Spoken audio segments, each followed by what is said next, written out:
Good morning, everyone, and welcome to today's session. I'm Abigail Sarmiento from the Shearwater Human Capital Management, and I will be your host for this session.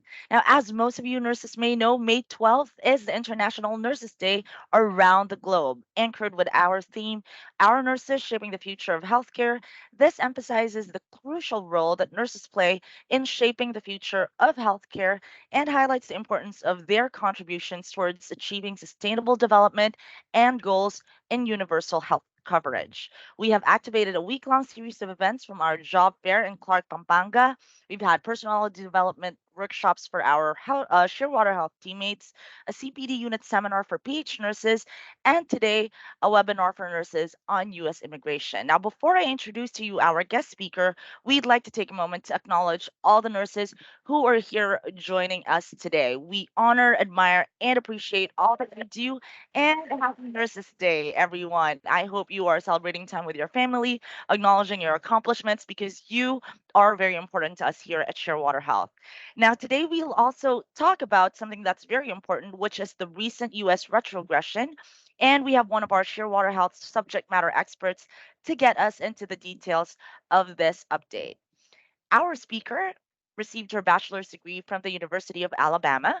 She has been with Shearwater Health since January of 2014, where she has worked in the role of arrivals coordinator, client services manager, and director. She is married, has two kids, and she loves to cook and spend time with her family. Now, everyone, please help me in welcoming Shearwater Health's Senior Director for Credentialing and Immigration, Janie Allgood. Hi, Janie. Good morning. Hey, Abigail. Thank you for having me today.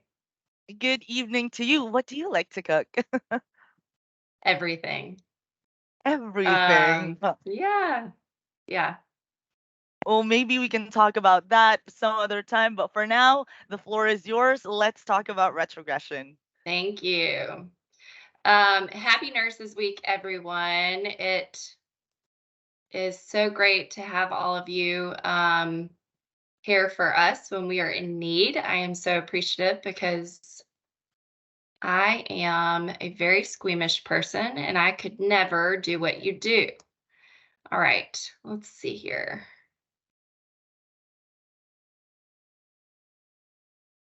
Okay.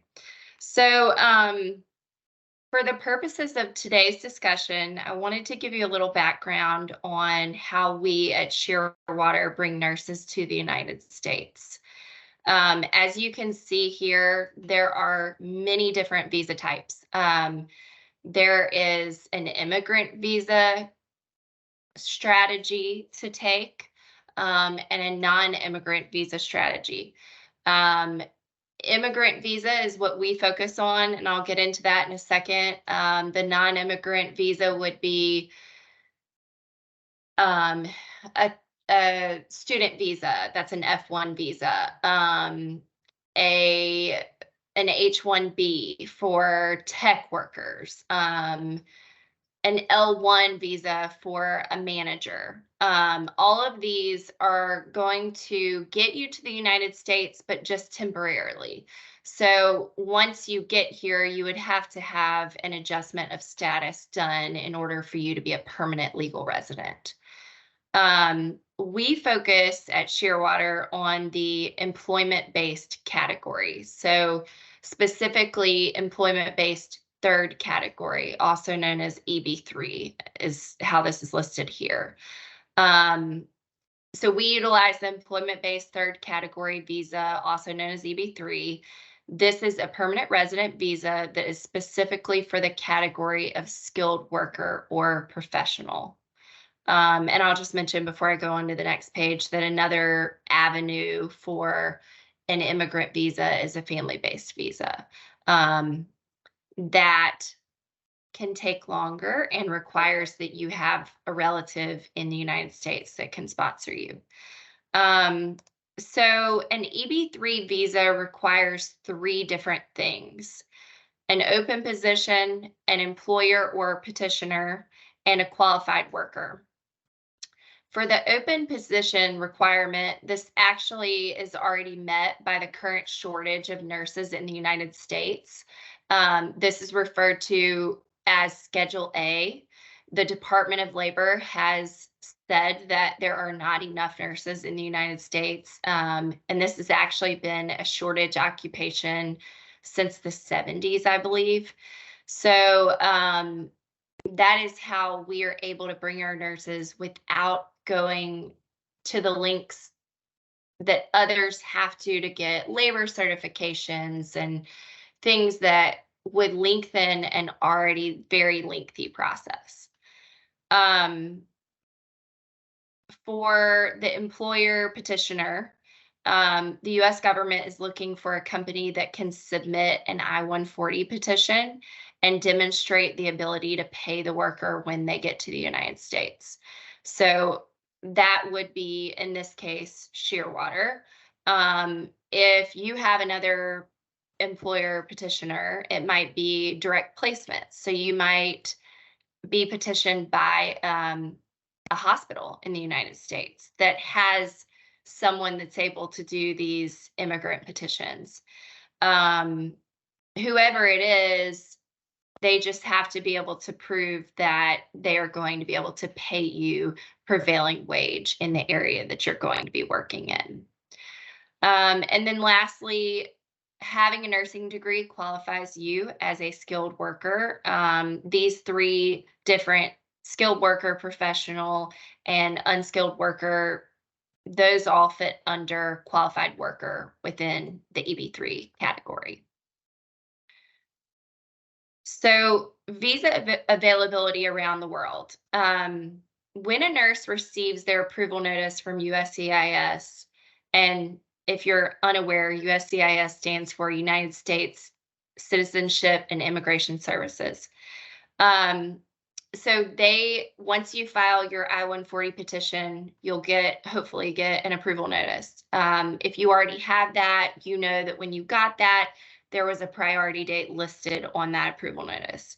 It's not the approval date, it's the priority date. So it's a worker, it's your nurse, worker, or whoever, your place in line for a visa based on the date when the I-140 petition was filed. Not when it was approved, but when it was filed.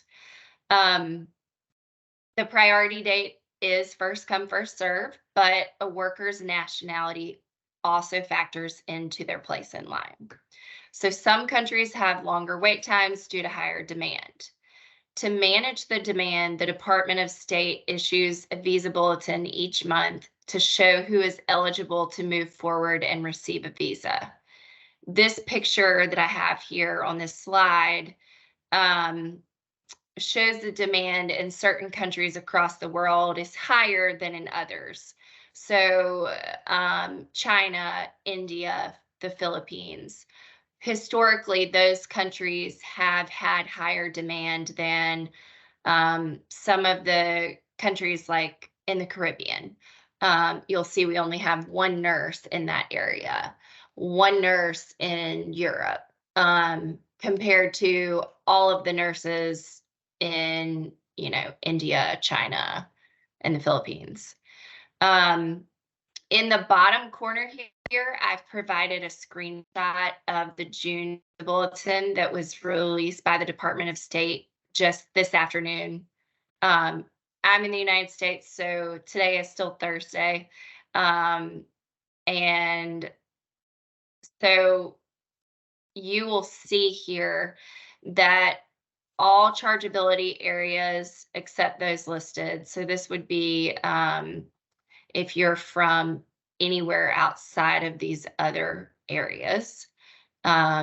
We recruit nurses from Jamaica and Nigeria, Kenya, etc. And so those people would fall into this category.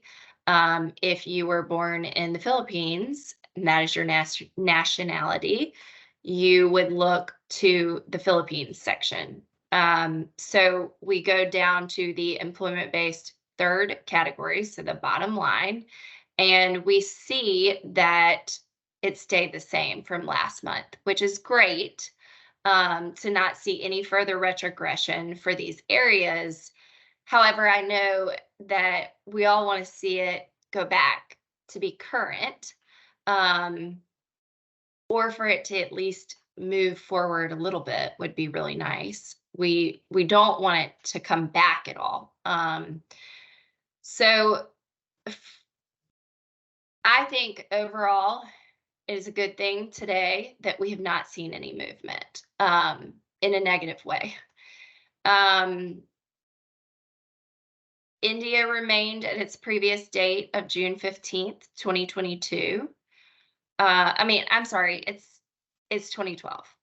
I have not included it here, but when you review the visa bulletin, if you're familiar with how to get there, on the Department of State website, you will see a section titled Dates for Filing of Employment-Based Visa Applications.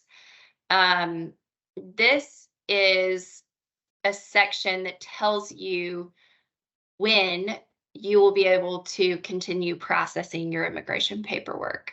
So in this section, in the EB3 category, you will see that the Philippines and all chargeability areas has a date of May 1st, 2023. So I was also very relieved to see this, because this means that if you have a priority date prior to May 1st, 2023, then you will continue to move through the immigration process all the way up to case complete, or what we also call documentarily qualified.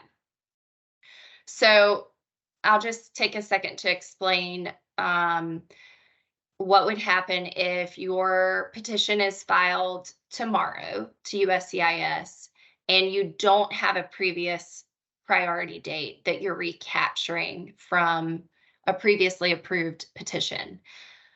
You would receive a priority date based on when USCIS receives that petition. So if I mail it tomorrow, I'm probably going to do a Saturday delivery. They're going to receive it on Saturday. So May 13th is going to be your priority date. And because that is after the dates for filing of employment-based visa applications right now, it's after May 1st, 2023. That means that you will be essentially frozen in the immigration process. You can still receive an approval notice. You can upgrade your petition if you want to and get an approval, but you're not going to go any further. You're going to stay stuck at approval until this dates for filing moves and is after your priority date. So it would have to move to June 1st, 2023. And then you would start moving. You would go from approved to the NBC process and all the way through to documentarily qualified. So what we at Shearwater are advising right now is if your petition is being filed after this date and you will not be able to move through the process, we are not advising that you upgrade or file your petition with premium processing at this time. Given that it costs $2,500 to file an upgrade request or to file a petition with premium, it's a little bit like that saying, you hurry up just to wait. We wouldn't want to see you pay that money just to then sit and wait for months, potentially. All right, so visa retrogression, what you're all here for. What is the visa bulletin? So the Department of State publishes a monthly bulletin that provides information regarding the cutoff dates which govern visa availability in the numerically limited visa categories and other immigrant visa-related information. If you want more information on how to get to the visa bulletin, how to read it, I'm happy to help you if you want to send me an email after this.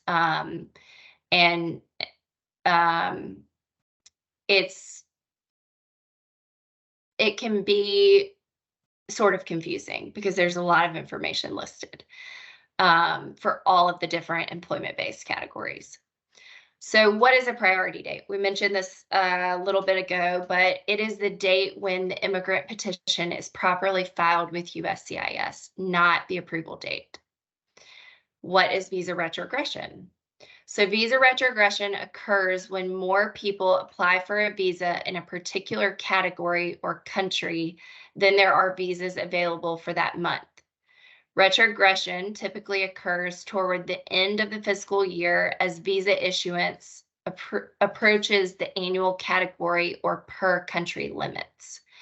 So Congress, many, many years ago, decided on a number of visas that they would allow for the employment-based category on an annual basis. That has not been increased, and it needs to be. Our company is involved with a trade association called AAIHR. We are a member of that, and we have a lobbyist that we use.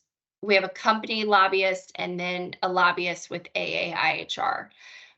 We work with others in our industry, and our goal right now is to have Congress increase the limits, because we feel that they are not enough. We have more people trying to get to the United States than ever. We just have more people in this world, and we have a dire nursing shortage here, and we want more nurses to be able to come. And we want your families to be able to come with you as well. So it's important that that number is increased. So we have been working through different types of legislation to try to get an increase there. In the past couple of years, we saw a bolus of availability because the family-based, so it's kind of interesting the way that they've set this up, but if there is a year where family-based visas are not used, they actually roll over to the employment-based category for the following year. So we have had a surplus for the last 3 years, I believe, since 2020. And this fiscal year, 2023, ends at the end of September. And this is the last year that we will have that surplus, because the whole reason for the surplus was that embassies across the world, as you all know, were shut down. They were not seeing anyone unless it was completely urgent during COVID. And so, and it was not urgent for family-based visas for those beneficiaries to get to consulates. And so we were able to get nurses to the United States by saying that they needed to be here to help in this pandemic. So nurses weren't coming through at a really quick rate, but they were coming. Family-based visa petitions were not going through embassies like normal. And so visas were not being allocated or approved. So therefore, for the last 3 years, those numbers rolled over to employment-based. All right, so what is Shearwater Health doing during this period of visa retrogression? For our nurses, we are continuing to hire new nurses. We are supporting our nurses' professional goals of U.S. immigration by enrolling, educating, and supporting them in their journey to pass the NCLEX. We are submitting new I-140 petitions to USCIS. We are continuing to drive progress in the immigration process for our nurses as quickly as the U.S. government will allow. And we are continuing to help nurses find jobs in the United States with our acute care healthcare partners. We cannot tell you with certainty that we know when retrogression will end. We are hopeful that it will be at the end of the government's fiscal year when the October visa bulletin is released. So the idea there is that when the new fiscal year starts, there's a fresh slate. So there's, the numbers go back to normal. 140,000 visas available. So historically, the US government has implemented retrogression in years where there's not a surplus like the last 3 years, because they're concerned that they have or they will overpromise visas. So they have to stay within that cap that Congress has given them, and they don't want to issue too many visas. So that is why right before the end of the fiscal year, typically the summer months, we see a little bit of visa retrogression. The only piece of advice I will leave with you today is to try to remain patient, which I know is really hard. Continue to press on your petitioner. If it's not us, and someone else, make sure that they're moving your case along. If you are within those filing dates and your priority date is prior to May 1st, 2023, then you can get to documentarily qualified with the NVC. And as soon as your priority date becomes current, they will expedite you for an embassy interview. And so that is why we are pushing all of our nurses ahead. We're not slowing down. We are continuing business as usual. And I would urge you to ask your petitioner, what are you doing for me right now? What can you be doing? Just push on them. And then consistently check the postings on USCIS and the Department of State websites each month. The visa bulletin is really frustrating. It's supposed to come out at the beginning of every month. Today was pretty good that it came out now and not in 10 days. Last month's, I think, came out on the 20th. So there's no telling. It all depends on how quickly they get information from. They have to get information from every consulate across the world. They're trying to gather data on how many visas have you approved this month, before they then decide, are we going to retrogress further, or are we going to leave it where it is? Are we going to move it up?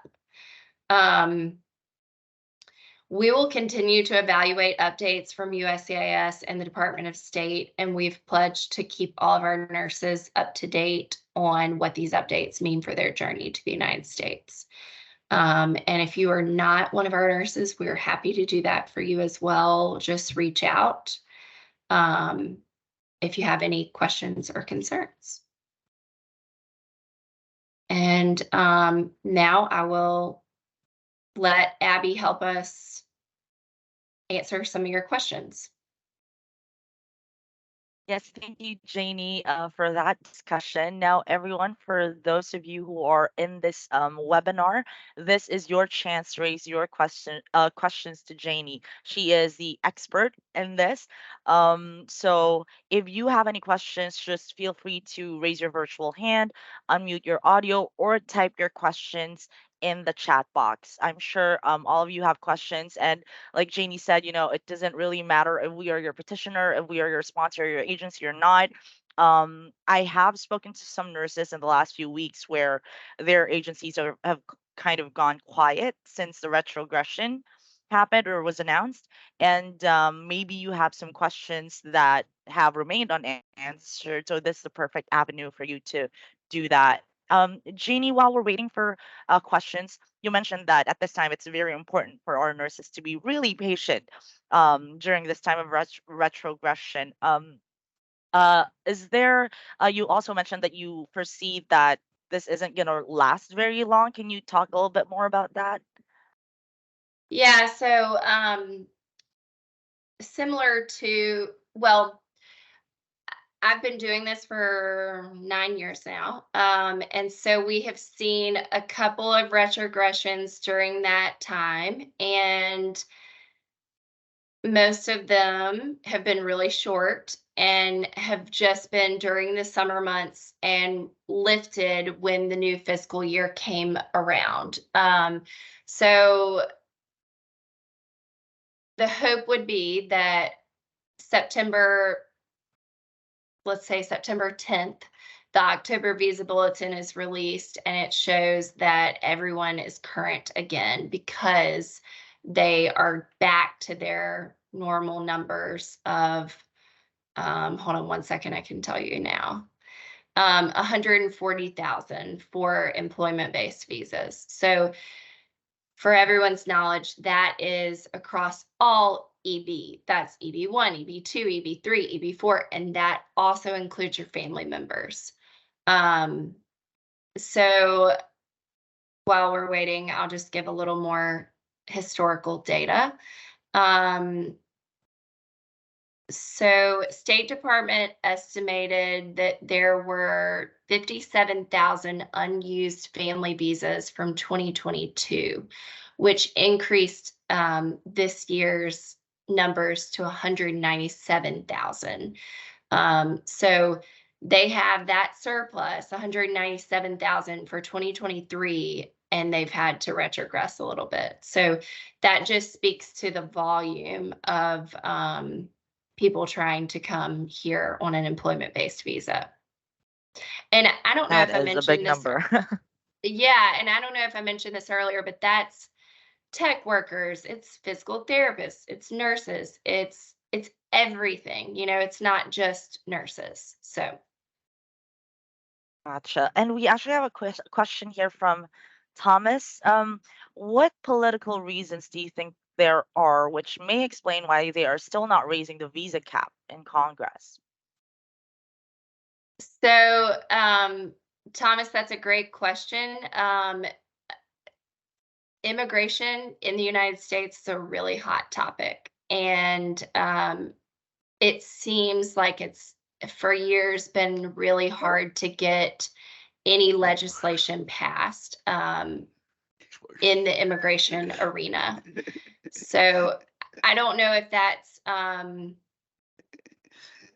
think it's because our country is so divided politically. Thank you, Janie. Another question from Nin. Hello, Janie. If I have filed my NCLEX application after May 1st, how will it be affected by the retrogression? Hi. So your NCLEX application actually does not have anything to do with this.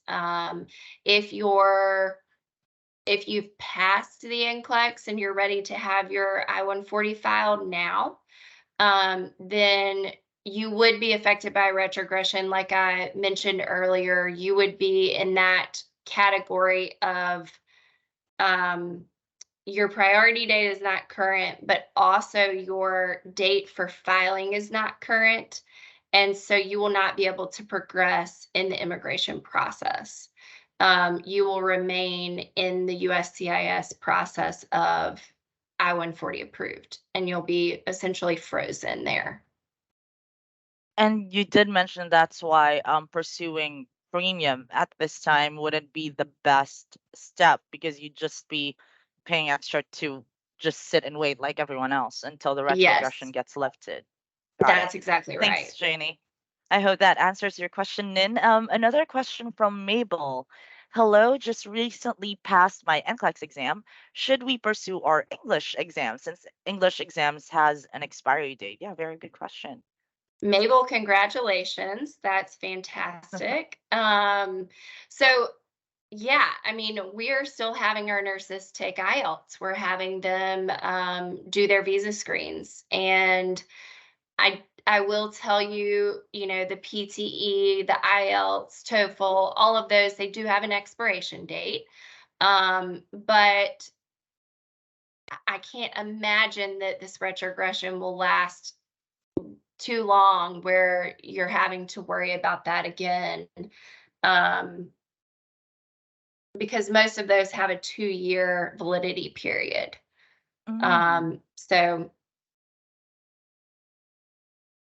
yeah, it I wouldn't we're last 2 years. encouraging everyone to continue moving forward. Yeah. Yeah, so that everything's ready by the time the retrogression gets lifted. Right. Okay, another question from Ronaldin. Hello, Janie. I'm already documentary qualified, but my PD is November of 2022 under premium processing. How does this affect my interview date or getting my interview date? Ronaline, that is a great question. I am sorry, that stinks. You unfortunately are in that there's nowhere for you to go because you're already documentarily qualified. You're already at case complete with the NBC. You're just waiting on an embassy interview, and they're not going to allow you to have that embassy interview until your priority date is current. So the only good thing I can tell you is that you will be expedited as soon as the visa bulletin moves to be after November 2022. And I don't know what day in November it is. Maybe they put it right after your, or maybe they just go to current. But you would go to the top of the line based on your priority date with the embassy to get an embassy interview scheduled. Okay, so until then, she really just has to wait. Once she's current again, then it's Yep. gonna get expedited. Yep. Gotcha. Question from Janie, how long will it take for the acquiring clinical experience program to the other countries such as the UK, ME, Australia, etc., while waiting for the visa bulletin to be current? I don't know what the acquiring clinical experience program is. Maybe we So I can don't, elaborate on that, She.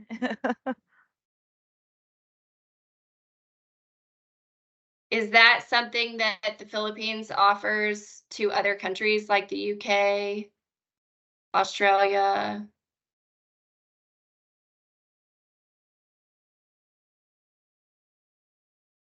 Maybe we can look it Sorry. up.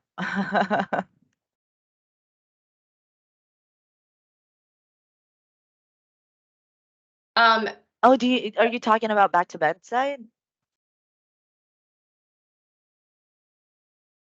I think, yeah, I think that's just what we call it in Shearwater Health. Acquiring clinical experience might be close to back to bedside. Yeah. okay, okay. Right. Thank Oh, it you. looks like it's a new program. Okay. Okay. Thanks, Mariel. Um, so do you mind if we get back to you on that one, since I need to learn more about this program? Yeah, I think actually Tom might be the best person to answer that question in one of our Thursday conversations. So, I was gonna for say, everyone's join that information, conversation next week, she. yeah, yeah. So, for everyone's information, for those of you who came in late, Janie's actually our immigrations expert. So, she can run circles around everyone when it comes to retrogression and all of that. But when it comes to Shearwater Health programs, I think Tom might be the best person to answer that question. So, I'm going to take note of your question, and I'll be moderating the Thursday conversation that's going to be on the 18th. And whether or not you can attend that session, if you can shoot me a message, I can just, if you can attend it, great, we're going to raise it there. If not, then I'm just going to shoot you a message to answer that question. Let's move on to Evander's question. I'm almost complete for CGFNS and PTE, now in line for DQ. I'm not, I've still got permanent case number from NVC. PD is April 27th. Would I not progress to embassy interview and remain in DQ until current? Evander, can you tell us April 27th, 2022 or 2023? I'm gonna assume Oh, yeah. 2023. I'm going to assume 2022 since you're already at case complete. It is If that 2023. Oh, You let's just see. said, yeah, 2023. Oh, okay. Um,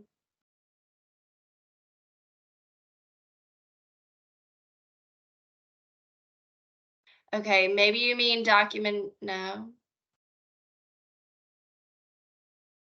If your priority date is April 27th, 2023, then you are not going to, well, you will progress to documentarily qualified, but you will not be able to progress to the embassy interview.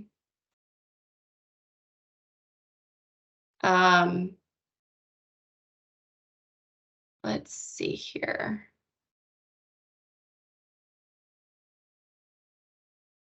Are you an employee of ours, Evander?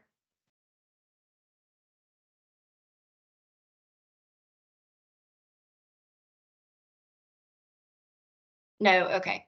I was going to say we'll look your information up. Yeah, I think that's a good idea. Don't resign from your job yet. So it's pretty much like the situation for one of the questions a while ago. So it all moves until the DQ, but the embassy interview gets paused until That's right. retrogression gets lifted. Right. Yes. Thanks, Janie. So again, for anyone who has questions about the immigration process and the retrogression, feel free to raise your virtual hand, unmute your audio, or type your questions in the chat box. Janie is here to answer all of those questions for us today. Just give me 1 second. I believe we have one from. Oh, okay. That one has been answered too. Actually, I have one of the nurses I was speaking to I think that was a few days ago, and he was asking about premium processing, and I remember you saying that right now that wouldn't be the best move because they'll just be sitting and waiting anyway. And I-140 approval usually takes 3 months, right? So, Like for regular yeah, the US processing? government has been really fast recently. So anyone that we filed in December, January, most of them have received an approval notice by now. Gotcha. And that's with regular processing. So given that the fiscal Regular. year ends in September and it's May, Yes. by the time that gets lifted, retrogression gets lifted, then they'd already be approved anyway. So yeah, that makes Yes, sense. fantastic point. Okay, guys, again, if you have any questions or any clarifications about where you are in the immigration process, feel free to raise your virtual hand, unmute your audio, or type your question in the chat box. We would have time for a couple of more questions, and then we are gonna close today's session. I'm sure you all are busy, and it's night time where you are, Janie, right? What time is it over there? It is, yeah. It's 8:45 p.m. 8:45. Yeah, almost time for bed. Thank you It for spending is. your evening with us. Happy to do it. Oh, by the way, for the nurses who work here working in Shearwater Health, yesterday we had and it's still happening today. So we actually have Wellness Day, in honor of Nurses Day and Mother's Day, actually, and everyone can get free facials. And a bunch of our nurses and yeah, employees did fall in line for that yesterday. Wow. They enjoyed it and felt refreshed. I will neither confirm nor deny that I did go for that facial too. So, you are taking care of everyone and everything as nurses and as mothers. It's your turn to get pampered a little bit. You can even get like extra services for a discounted price. It starts at 1 o'clock it starts at 1 o'clock p.m. if you are in the 7EO building, and that's until 10 o'clock. So on your lunch break, you can definitely go there. I think a facial lasts approximately 20 minutes. So, by the time you get back to the production floor, you are all refreshed. So, that is for everyone. Feel free to just drop by the 33rd floor pantry. I am Do you have any jealous. events like that going on over there, Janie? No, we do not. We do. I'll send you photos so that you can see that it's real. Please do. I should be visiting the Philippines in July, so maybe we can do that Oh, again. I will ask our engagement team about that. I don't think you need it, but Oh, thank I you. will ask. Thank you. Okay, any questions, everyone? This is the almost the only time we get to talk to Janie. Really, I mean, she joins our conversation sometimes, ready to answer any immigration questions. But okay, we actually have one from Thomas, and then let's see. Will Shearwater ever consider bringing nurses to other countries besides the US, like maybe the UK or Australia? I'm not sure you can answer this, Janie, maybe Tom, but do you have any idea about this? I do think that it's been considered definitely in the past and maybe is being considered now. So, yeah, Tom's probably the best one to answer that question, but I don't think it's out of the question or realm of possibility. Gotcha. And actually, I'm getting information from our talent acquisition. Avic just said that that's what the ACE program is for. But yeah, Tom Kendrot is our CEO. He'd be the best person to answer that question. Thomas, if you have time on Thursday, we would have another conversation with him. That's at 9 p.m. to 10 p.m. Manila time. Feel free to join that. And I am taking note of your question. I'll be moderating that session too, so we can raise that to Tom. But if there are no more retrogression or immigration questions from anyone, this is our last call. Janie did say that she is willing to answer questions via email. So just shoot her an email for any questions that you have, or if you have anything on your mind, just feel free to let me know too. I usually moderate the session, so I can definitely raise them to the right people for you. Just send me a message via Teams. But last call for any questions. Going once, going twice. If there are no more questions, we can let Janie have her good evening. That ends our session for today. Everyone, once again, thank you, Janie, for sharing your knowledge and experience with us. And of course, thank you, everyone, for joining us. Now, for updates about Shearwater Health, you may follow us on our social media pages at Shearwater Health CPO on Facebook, Instagram, LinkedIn, and TikTok. Thanks, everyone, for tuning in. Happy International Nurses Day to all our nurses here. This has been Abigail Sarmiento, and I hope you all have a great Friday. Enjoy your weekend. Have a good one. Thank you, Thanks, Janie. everyone. Thanks.